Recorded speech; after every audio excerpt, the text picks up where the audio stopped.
What's up, buddy? It's Wednesday. It's hump day. Welcome to the show. I am Scott Steen, lead handicapper at winnersandwhiners.com. We do this every day. Heading back to the window with Scott and Scott. And the other Scott is... Scott Reichel, senior handicapper of winnersandwhiners.com. I know, dude. I'm just all over the place with the intros today. Very, very non-traditional. Hey, welcome to the show. It's Wednesday. Welcome to Heading Back to the Window. If you can't hump the one you love, hump the one you're with. Sound advice right there, Scott. Paraphrase belongs in a song or a poem. To paraphrase the great Stephen Stills. I would have guessed Dr. Seuss. What? I would have guessed Dr. Seuss. It's good to be here, guys. We do this each and every day. Welcome to the Whiners and Whiners Sports Betting Network.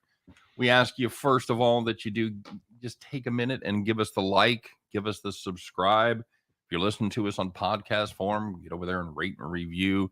Of course, listen to our pals, Jim Williams, Chris King, every day, 1:30 p.m. Eastern Time, 12:30 Central, as they do just parlays. But if you listen to the show, it's so much more.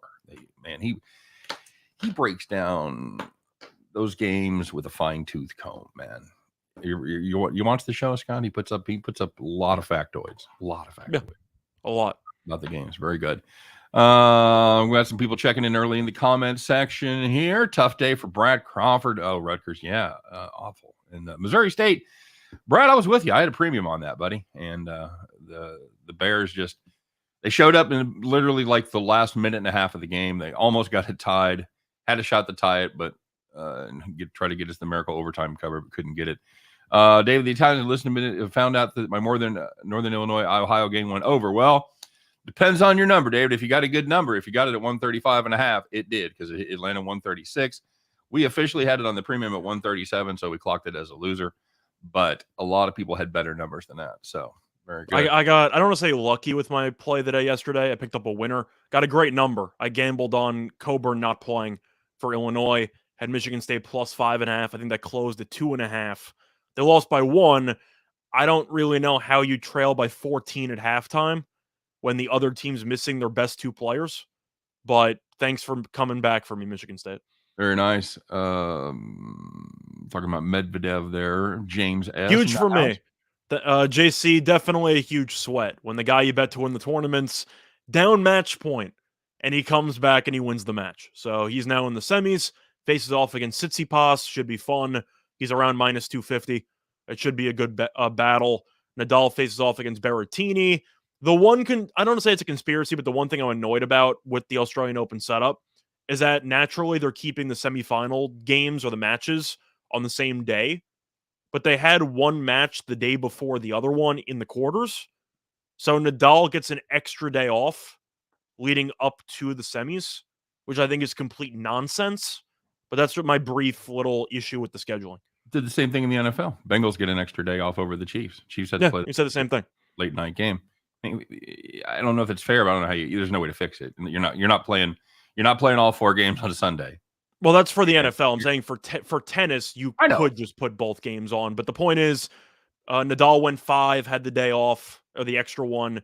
Now Medvedev had to play 4.5 hours against Felix. He won, but now he has 1 less day to recover than Nadal. But we'll see what happens. It should be a good matchup. I'm kind of hoping, of course, Nadal loses because I don't want to face him in the final potentially. But that potential final of Nadal and Medvedev should be a lot of fun. Mm-hmm. I might even watch that myself. Brandon Kubas had talking about call the cops on the Canucks, up 2-0 in the third. Ended up losing 3-2 in overtime. I was actually going to put that on call the cops, but I found a couple of other bad ones. That was rough. Let's put it that way. Yeah, Ryan Page talking about Michigan State and money line. Yep. Ice season. I hadn't watched Arizona this season. I don't know how they were ranked number 3. Yeah, if that's the only game you saw Arizona play last night, there was definitely some questions about how the fuck they were ranked in the top 5. See, that was my main takeaway, because Arizona, of course, playing in the Pac-12 with even the same way in football. There's a lot of teams that are usually ranked decently in the Pac-12, and that involves watching them play at like 11 o'clock or midnight or something. So I really had not watched much Arizona basketball this season. I've seen some. Right. But then they faced off against UCLA. They have a lot of talent. They just have no control at all on any given possession. if They play. they think that they are so much better, like individually, than they actually are, so their shot selection is atrocious. Oh, very good. Hey, Was by that the your way, takeaway from that game?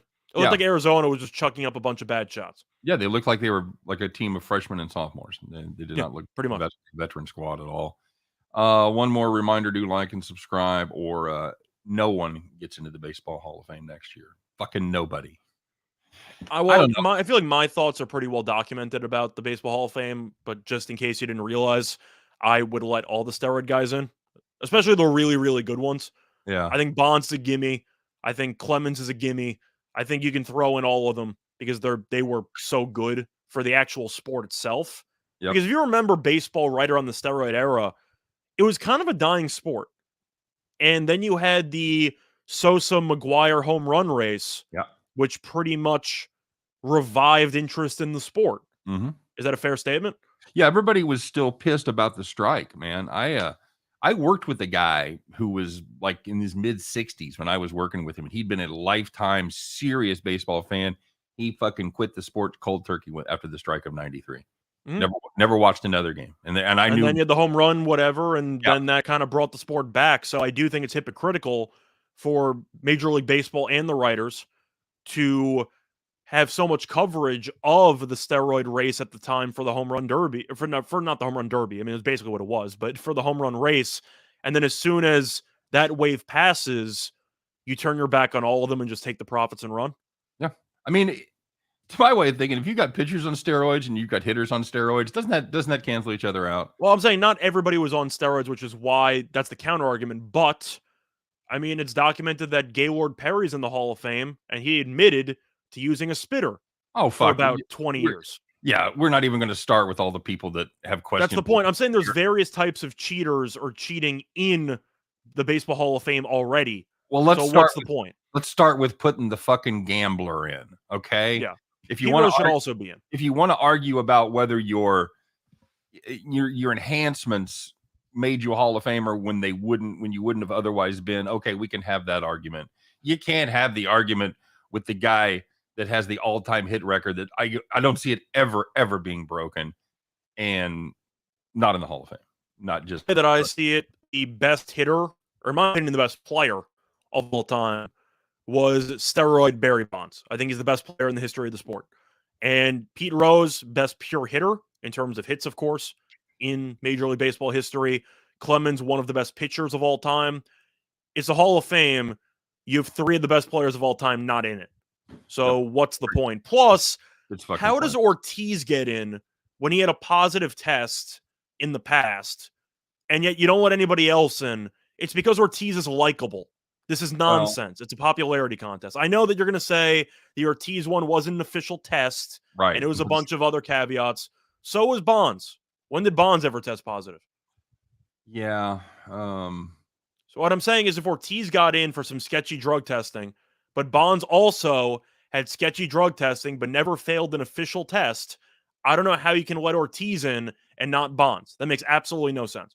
Yeah, sometime we'll do a show and we'll just fucking bitch about this because there's so much to unpack in the Hall of Fame. It's ridiculous. They don't let every.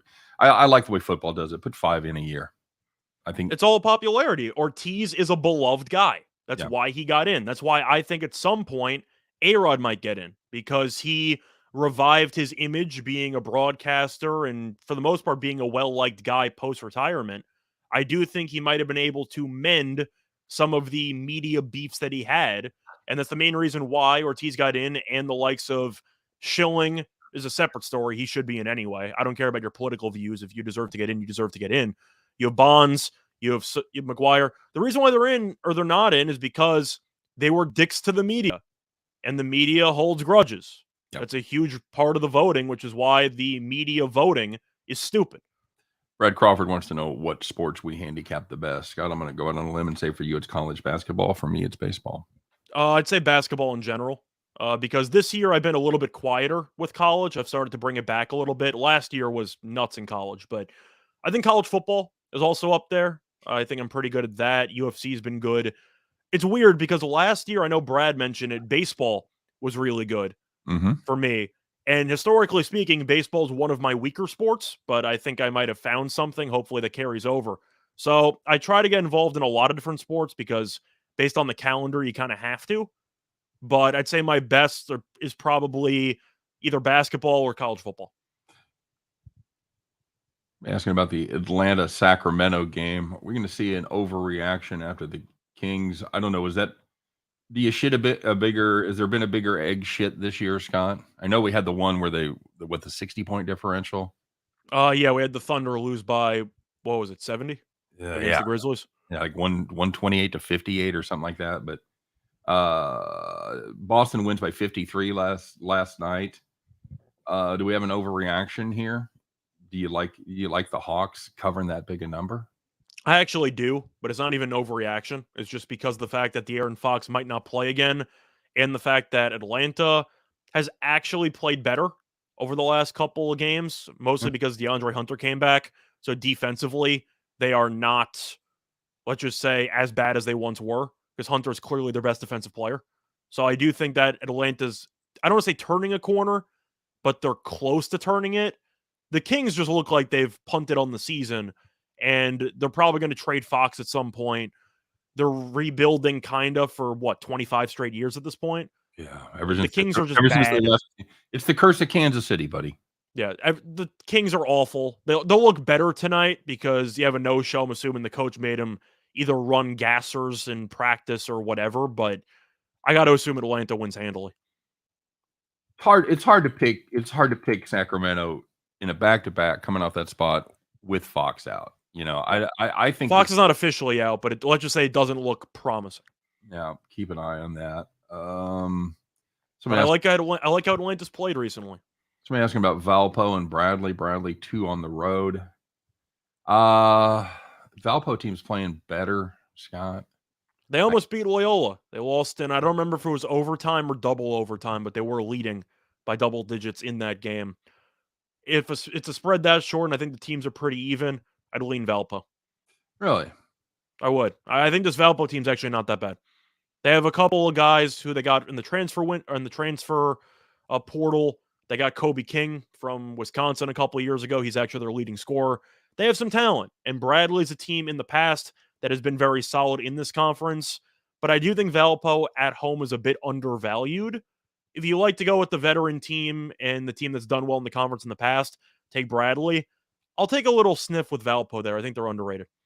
Okay, I'll give a slight lean the other way.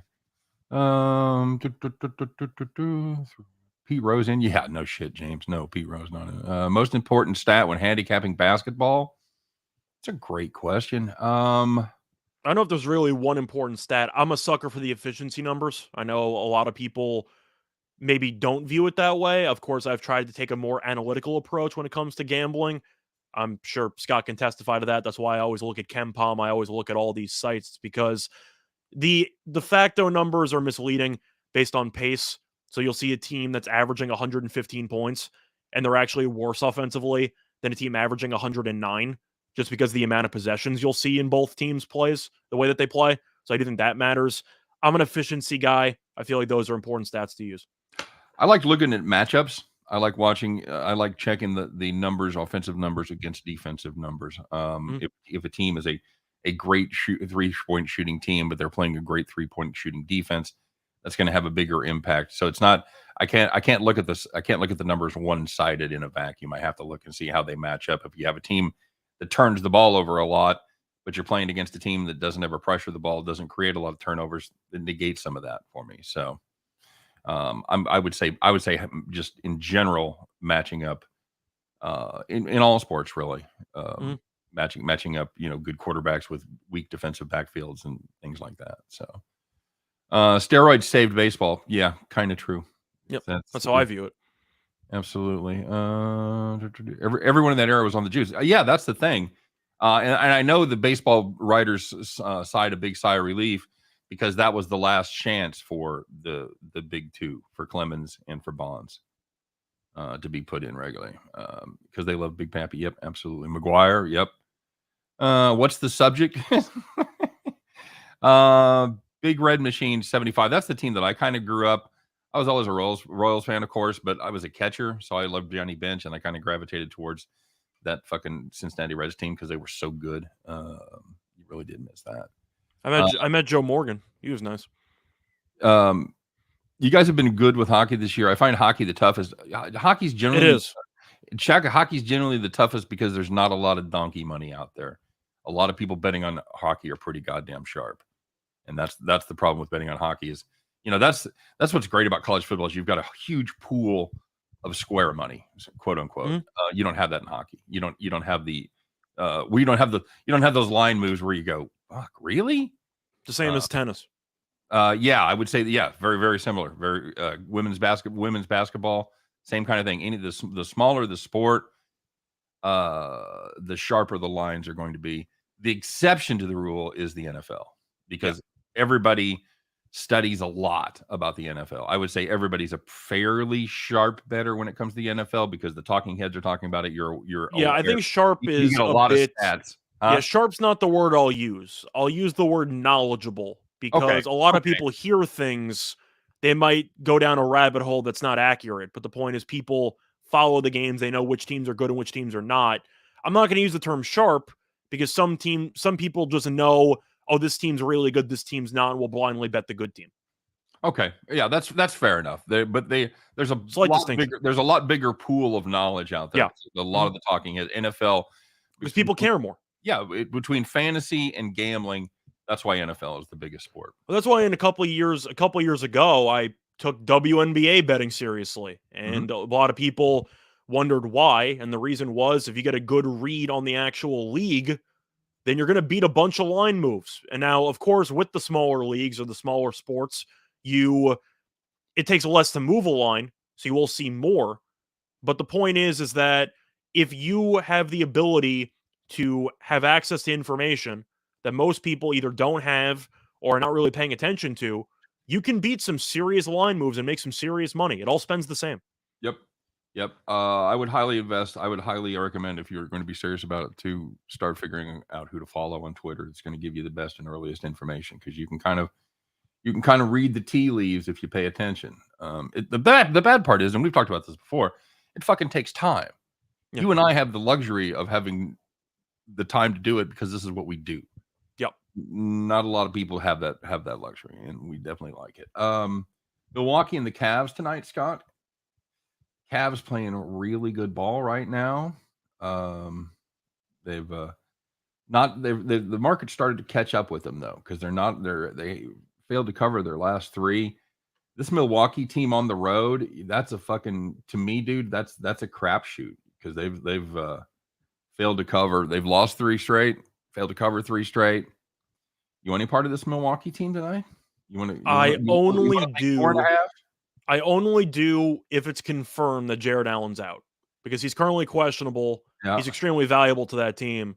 As a result, as of right now, it's a clear pass because Allen, I think, is that good for that team. Yeah. Just defensively and rebounding wise. I can't play without knowing if he's going to play or not. So I'm going to pass. Giannis is going to go with his knee. He is confirmed probable. Would you play with Allen potentially being out? I can't. I wouldn't touch it without knowing what Allen's status is. Yeah. If Allen's going to play, then I'm taking the points in the Cavs. Taking my chances.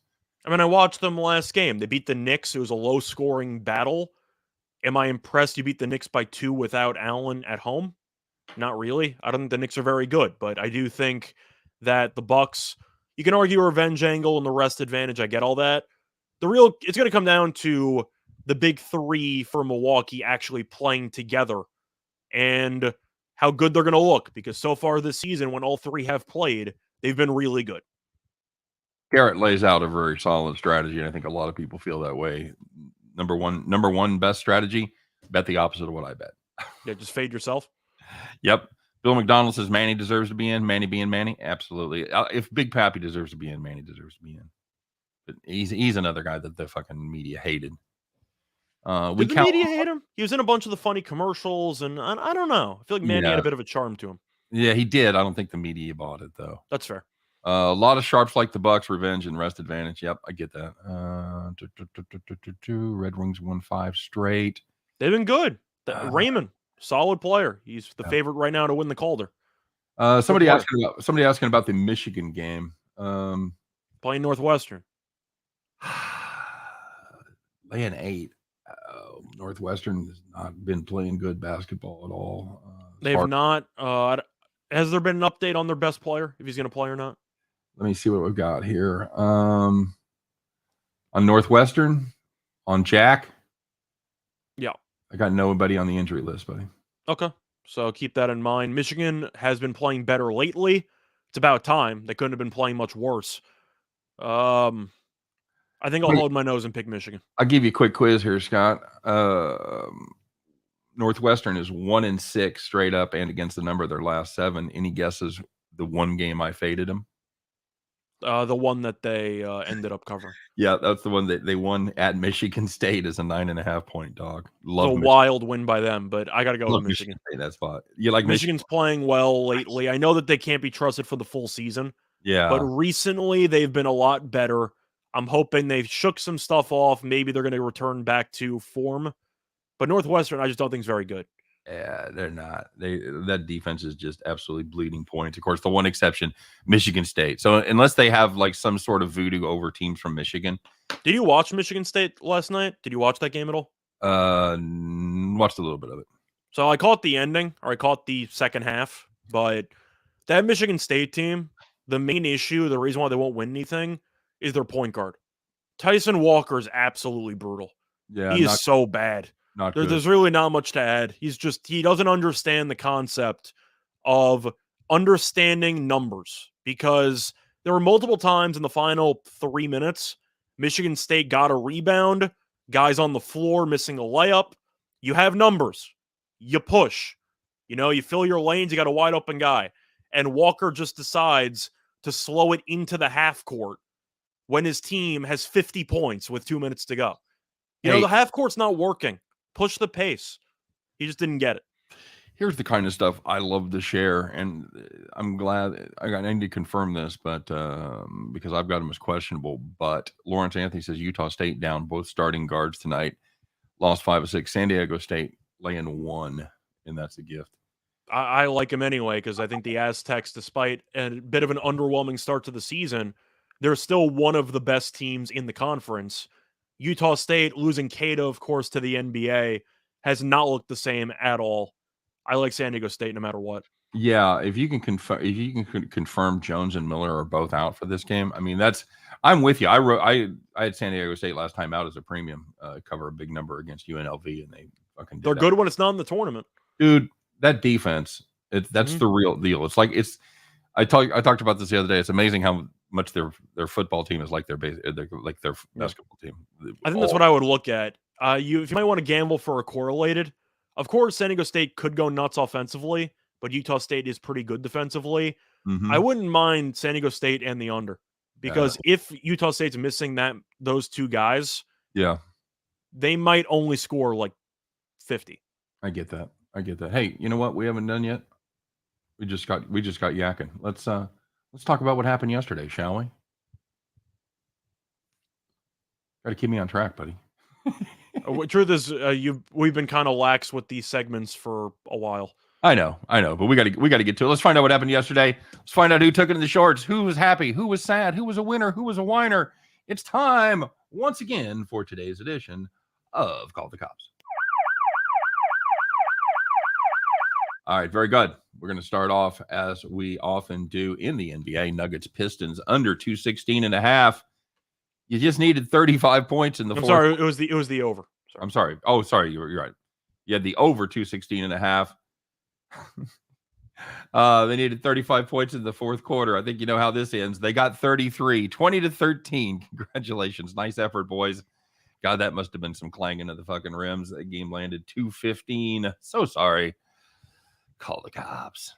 And looking at hockey, it's that point of the year where 1.5 puck lines do not cover it anymore.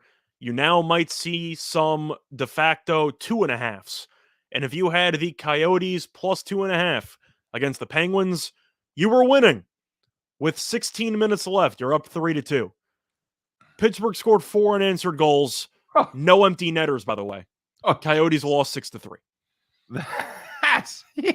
It's just No sad. empty netters. That's awful. Scott, my favorite kind of ham, Ford ham. If you had Ford ham and Dayton under 128.5, 13 points in the final 43 seconds. Stop it. Stop it. Holy shit. The game landed 129. You got hooked. Time to call the cops. Brutal. Scramble points, man. All right. Well, there was some good news out there. You know who you were. It was the nice, easy victories that we all want to have. You were sitting in a rocking chair, baby. So, if you had the Spurs -5.5 against the Rockets are at home. You know what that means. They're probably going to lose. They're on a pretty long home losing streak. Spurs are led by 15 at the half and matched it in the second half, won by 30. The game that we talked about, a lot of ballyhoo, a lot of ballyhooing about this game, and it did not live up to the hype at all. UCLA +2.5 up against the Arizona Wildcats. They led by 11 at halftime and put it on them again in the second half. Ended up winning by 16. You didn't need them points. Fuck them points. Take that money line. You're a 16-point winner. And the last one in the NBA, if you had the Raptors -1 against the Hornets, you led by 15 at half and you won by 12. Hornets had a good run there for a couple of weeks. Seems like the defense is falling apart again. We got to talk about this game, man. We got to talk about it. We haven't done one of these in a while, and it is time, and there's no finer game than this. I'm not mad because I didn't have any money on it, but just looking at it, yeah, I'm disappointed. Scott, go ahead. This is an all-timer. I'll give you the honor. So you had the Wizards playing yesterday at home against the Clippers. Clippers with no Kawhi Leonard, no Paul George, a.k.a. not very good at basketball. Horrible. And the Wizards led by 35 with 49 seconds left in the second quarter. They're at home. They're up 35. Rocking chair. I mean, if it's in football, you already have the backup quarterback in at this point. You're up 5 touchdowns. And then everything fell apart. The Wizards got outscored 85-49 over the final 24 minutes and 48 seconds. They even gave up a 4-point play to lose the game with about 1 second left. The Wizards blew a 35-point lead at home and lost to the Clippers. Oof. I heard this stat today that teams that with 35-point leads, I believe, were like 1 in 12,000 over the last. I mean, that teams that were facing a 35-point. Yeah, exactly. Yeah, like that make a lot more sense, wouldn't it? Yes. A deficit. Yeah. Okay. Yeah, I think everybody out there literally knows what I mean. Yeah. Mm-hmm. Despite my inability to say it correctly. Yeah. So I don't even know that you could have got a live price on that. It would have just probably been plus 10,000, right? ESPN said Caesars had 66-1. Okay. I would think you might have been able to get better than that. I think you probably could if you were just defaulted it 100-1 because it gets to plus 10,000. That's what I would assume it would have been. Yeah. Maybe they were just laying 10,000. So anyway, maybe, but 35. That at home. That is so bad. That's not just good. Brutal. Not good, Bob. Not good at all. All right. Ducks money line at a great price tonight. Missed the free throw. Yeah, no shit. Well, that's the thing, though. I don't know if I can call Michigan State's thing a bad beat because they were trailing pretty much the entire game. They went on a run late. They missed a free throw, which would have sent it to overtime after they were fouled with 0.2 on the clock. Like, a lot had to go right for Michigan State even to have a shot at making it to overtime. So I don't know if that's called the cops. It wasn't fun, but you were getting killed and then somehow made a run at it. Can you call the cops if you were really never winning the entire game? Oh, yeah. I think if you miss a free throw to give you a chance to take it to overtime, you can at least call the non-emergency number. I'm not sure you're dialing. I think the funny part was that they were down 2. He missed the first one, and he made the second one with 0.2 on the clock, which made no sense at all. The whole thing was weird. No. Lawrence Anthony, give us an update here. So Jones went into COVID protocol, and Brock Miller is out another week for Utah State. Very good. Utah State's falling apart. So Fuck 'em. Yep. Give me the Aztecs. Somebody asking about Iowa State, Oklahoma State tonight. God damn. Is that you know my theory? Fade the unranked team for fade the ranked team? Yeah, you got the ranked team at home laying points. I'm taking Oklahoma State. Iowa State's still ranked? I believe so. They've lost 4 of their last 5. Are they really? I think they are. Huh, okay. I mean, one of those losses was to Kansas, so I can't roast them for it, but they are ranked 23rd. Okay, well, there you go. So I'm going to go with Oklahoma State. So there it is. Oklahoma State been playing very good defense, man. System play. Yeah, you give up 54 to Baylor, you got my fucking attention. Mm-hmm. Of course, then they put up 57 against Texas Tech, so go figure. A couple of psychos here, but yeah, I'll ride the strategy. I'll ride the strategy. That's cool. Mm-hmm. I'm on Mercer tonight. Wrong team favored. The Bears. Who's Mercer playing tonight, buddy? Let me pull that up quickly. Sorry. Let's see who can get to it. Samford. Sorry,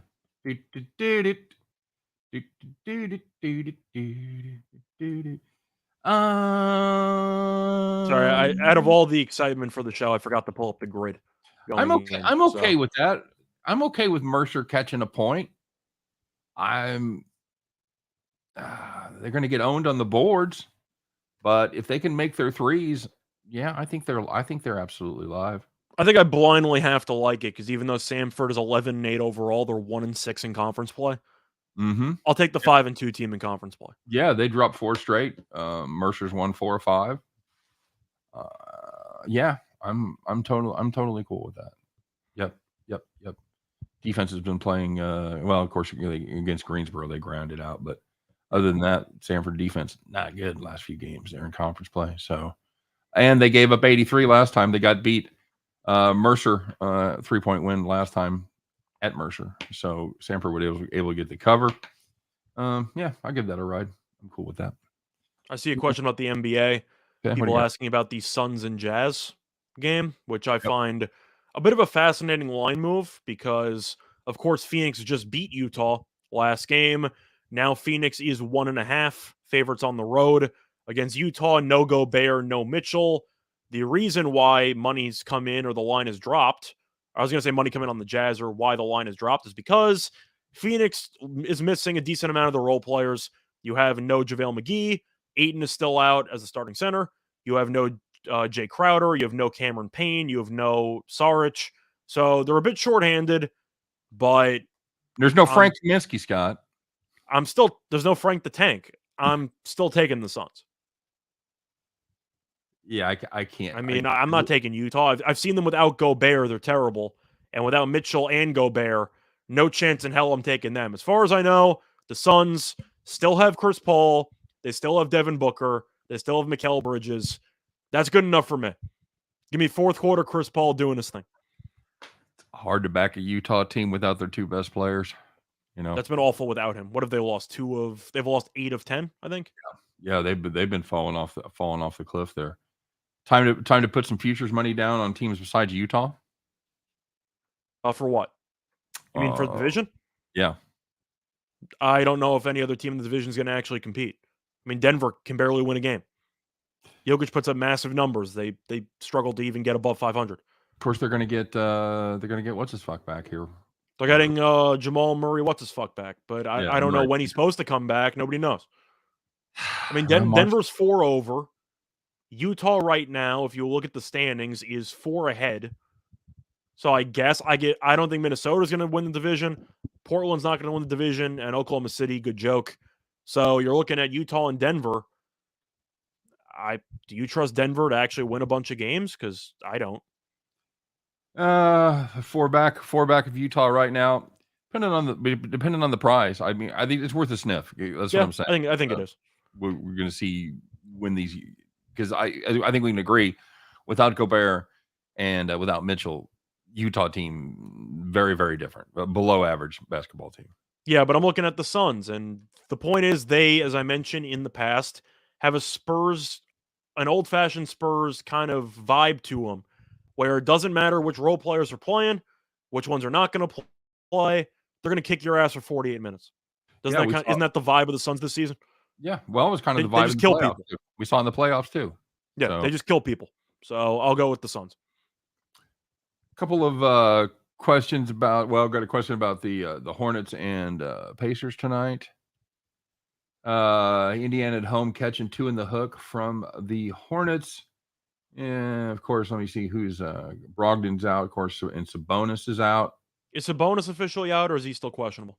He is out indefinitely with his ankle. Okay. This is Brogdon with his Achilles. So, First Charlotte. glance, I like the over. The 229.5. Yeah, my problem there is Charlotte's been playing unders. They gave up 125 last night to Toronto. So. They did. And they give up 102 to Boston. I mean, okay. I'm taking Charlotte or pass here. For me, I don't know if I really trust Charlotte right now because defensively it seems like they're about to fall off a cliff. I'm not taking Indiana. It's for me a pure pass on the side. They've played 3 times this season. Hornets are 3-0. 2 of the games were decided by 3 points or less. So a lot of these games were very close. But you had first game 245, second game 239, third game 224. 229.5 for a total does seem a bit high, but I think it's trappy. So I'm going to go with the over. Okay. All right. Very good. I see pace. I see pace, people.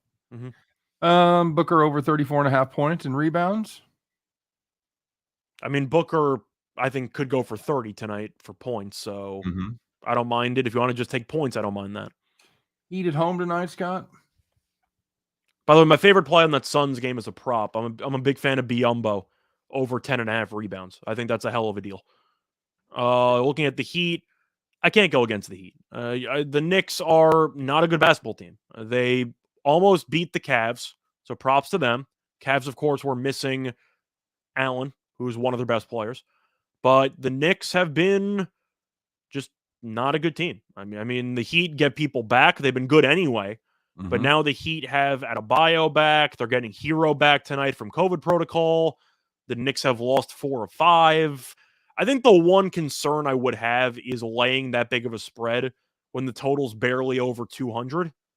So I think my favorite play on the game is probably Knicks team total under. I just don't see them scoring. What do the Knicks have to get to cover? I'd assume 98. You don't think Miami puts up more than 105? No, I think the pace alone will keep it relatively low scoring. Okay. All right. Anybody else ask about anything? We talked about the NHL a little bit. I see people asking about the Grizzlies. The Grizzlies. What do you got there, bud? They're laying about 4.5 against San Antonio. Desmond Bain still questionable. Ja, we know, is really good. Spurs playing a back-to-back, but they beat Houston by 30. So it's a back-to-back, but they got to rest some people in the fourth quarter.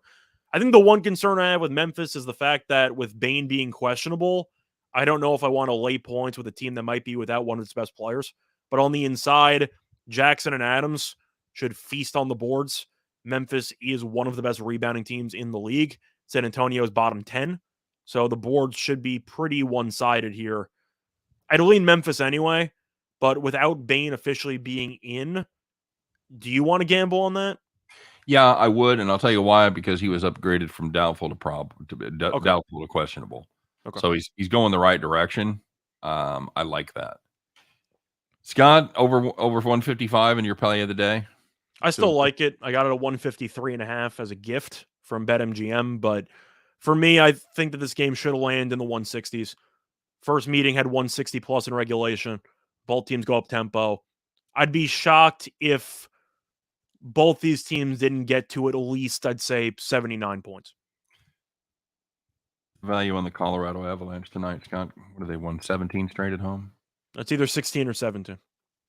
What are they laying? Looking right now, buddy. I think 180, if I remember right. I'm double. That's surprisingly low. I'm used to hearing 700. They're playing a decent team. They're playing Boston. Okay. We'll lay in 178. So is there any value? The puck line plus 128, reg? I'm not going to take the Bruins after they lost to the Ducks at home. Of course, they're a bit banged up.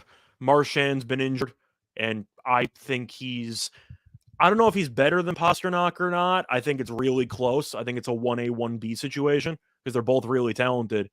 But I'm looking at this overall roster for Boston. They're okay. I can't say that they're great in net, but do you want to make a case for them? Because I think the Bruins, based on name recognition, are just overrated. I think they're a decent hockey team that people think is better than it actually is. Yeah, I especially don't like them away from Baston. And I misspoke, by the way. Marchand played last game. I bet. Okay. I think for me, yeah, I'm just gonna lay the wood there. I'm tempted by the puck line, but they haven't been just devastating people. Hell, they won the last two where they were those incredibly high prices, like minus 600, minus 700. They won both of those in fucking overtime. So There was a shootout in the Coyotes one that I remember. Yeah. Take the over 1.5 first period. That's also been very good first period. I feel like you take any over in the Avalanche games, it's probably good in any period because they just score a bunch of goals. First 10 minutes is good too. Yeah. Somebody was asking about the Marquette Seton Hall. This Marquette, I can't lay points with Seton Hall after that brutal no-show against St. John's. They were just awful, and that was a home game for them. That was a back-to-back with St. John's where they'd won the first one by, I don't know what, 6 or 7, whatever they fucking won that first one by. They got buried. They lost at Marquette earlier by 1, so we've got a revenge spot for them here. But this is a Marquette team, Scott, that's won in coverage 6 straight. You want to jump in front of that? I have to like Marquette. You're looking at Seton Hall, and one of their best players in Bryce Aiken, who I really like as a point guard, has a concussion. So he might not play, which is why the line has moved. I have to assume that Marquette is going to keep it alive. I think that they have a good chance to win the game if Aiken is out. Wait. The line's gone the other way, buddy. The line's gone from 3.5 to 6, or it's gone from 6 to. It's gone from Seton Hall minus 3.5 to Seton Hall minus 6. Oh, my bad. I thought it went the other way. So I guess Aiken is going to play. So I misspoke there. I'm still going Marquette. Because at some point, you got to dare Seton Hall to win by margin after such a bad no-show last game. I'll take my chances. I think that Marquette's a team. With Shaka Smart, they're not a great team in terms of talent, but they force a bunch of turnovers. They're not afraid to trap. They play an unorthodox style of defense that can catch teams off guard. I think Marquette with Shaka Smart, bad in the favorite role, good in the underdog role. I like the under here too. Two very good defenses. Like you said, that VCU offense there that they played with Shaka Smart for a long time. It definitely is unconventional, and it can catch teams by surprise there. And Marquette's been good in conference play for the most part. So, yeah, I'm not jumping in front of that. Yeah. Michigan minus 8. We talked about that a little bit earlier. I'd look for Michigan. If you're afraid of betting it, I can understand it. Maybe first half, but Michigan seems to have gotten back on track to some degree.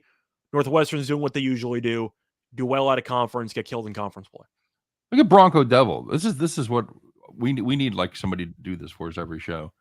Valpo, Michigan, San Diego State, big. Yep. Oklahoma State, Mercer, Suns, Biombo over 10.5 rebounds, big. Heat, Knicks under. Yeah. Yeah. That sounds like us. Yeah. Sounds about right. If you think that the game's going to be a bit more high scoring in the Heat Knicks game, it could happen that way.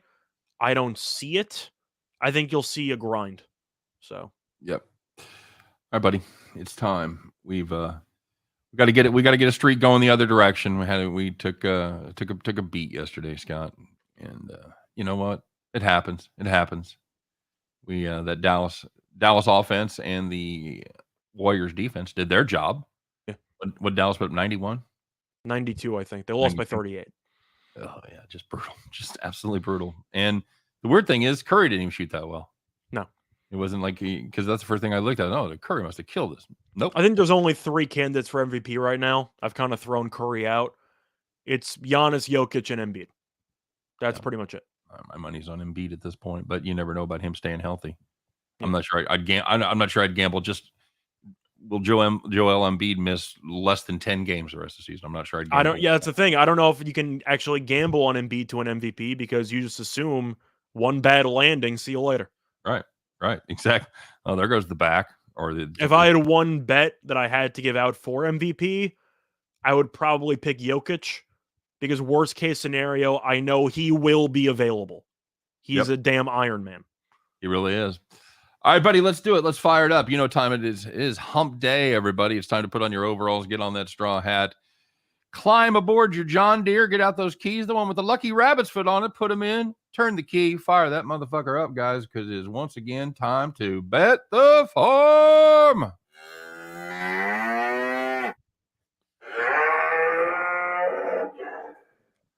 All right, Scott. Like I said, we had a one-sided play yesterday, but we needed both sides and didn't get there. So we're going to fire it up, see if we can get it going the other direction. What have we got cooked up for today, my friend? So we're going to look at a high-profile matchup between Radford and High Point. That's right. Under the radar. Under the radar game. We like High Point on the money line at around -120. Radford has been awful against the spread. They are 4-12 against the spread this season. They are 1-8 ATS in the last 9, and they are 1-5 ATS in conference play. Plus, they are awful on the road. Radford is 2-6 ATS on the highway, while the High Point Panthers, so the Panthers, by the way, if you didn't know, are 6-1 ATS at home. And you look at the efficiency numbers, High Point is better in offense and defense. High Point ranks 304th offensively. Radford ranks 314th. And High Point ranks, I know, they're both bad, but High Point's less terrible on offense. I don't got to be faster than the bear. I just got to be faster than you. Pretty much. And then you have High Point ranking 170th in defense efficiency, according to Ken Palm. Radford ranks 228th. We'll lay the 120 against a team that's been so bad on the road all season long. Awful in conference play, terrible form. Give us High Point. There you go. Yeah, and in case you're wondering why we're taking the money line, spread's 1.5. So for an extra 10 cents, we can just shave off that 3-pointer at the buzzer to win. So, if you want to take the 1.5, you can, but we'll just take the money line. Yep, we're going to take the money line. So there you go, guys. That's going to be our Bet the Farm play. Get down on them High Point Panthers minus the 120 on the money line. Start a new streak. Here we go. All right, you guys have a great day. Don't forget, we're going to do our live broadcast on Sunday, the late game. I think it's going to be 6:30 Eastern time, 5:30 Central time. So we'll be doing our live broadcast of the NFC Championship game as the Niners come down and try to get in the stadium. Those dickheads, if they'll let them in as they take on the Rams. So there you go. Make sure you tune in for that, and make sure you check us out as we do it each and every day, kids. 3 p.m. Eastern, 2 p.m. Central, as Scott and I do our very best to help you on your journey as we all attempt to head back to the window. You guys take care. We'll see you tomorrow.